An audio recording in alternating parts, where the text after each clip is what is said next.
we're going to work on the Patrick step down.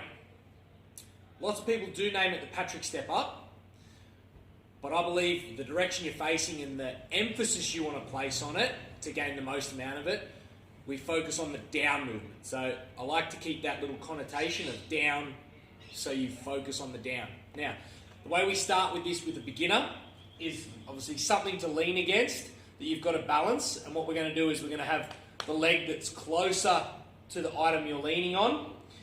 We're going to bend the knee, okay, sitting down with our backside and taking that heel out in front. So anyone can start doing this, okay? Literally this is us simulating walking downstairs. So if you're able-bodied enough to walk downstairs, you can do this exercise. We scale it by obviously making it smaller by this heel touching closer to my foot, and we make it more difficult by reaching out further and further. Now what we're doing here is emphasizing the strength for our knee to get past our toe. This is used so much in our field-based running sports for all our running actions. You imagine when we take off, I'm getting into that position there, that knee's getting over that toe, that strength all through that tension and pressure. There's another great exercise we combine this with to develop the strength in the foot, the knee over toe calf raise, but that will be in another video. But what we want to do here is we want to focus on developing the strength of getting that heel further and further out.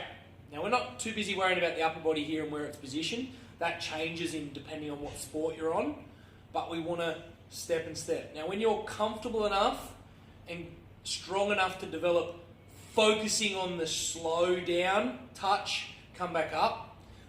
Another little tidbit, when I touch with the heel, I try not to put too much weight in that. So I imagine the ground is water. I'm dipping my heel in the water, so all the strength stays here.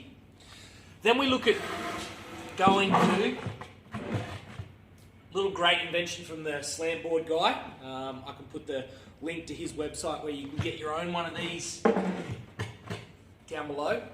As we look at different heights. So now we raise ourselves up a small height, and I'm touching down, so that adds emphasis.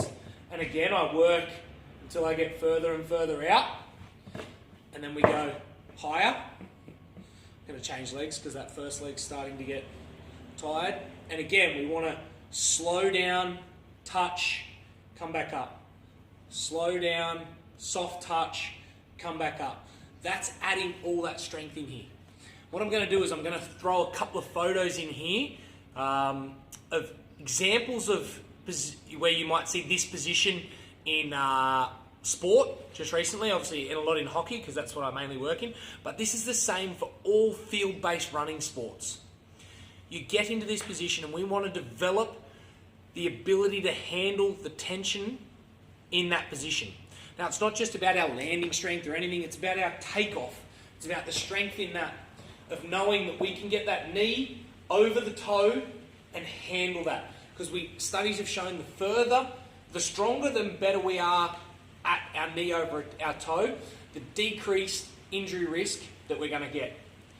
Also in sports, we generally have a dominant side and non-dominant side. So when we work single side in this, we're trying to balance the knees out, okay, and develop the strength in the lower body, one leg at a time, so that they're equally bulletproof and able to withstand injury.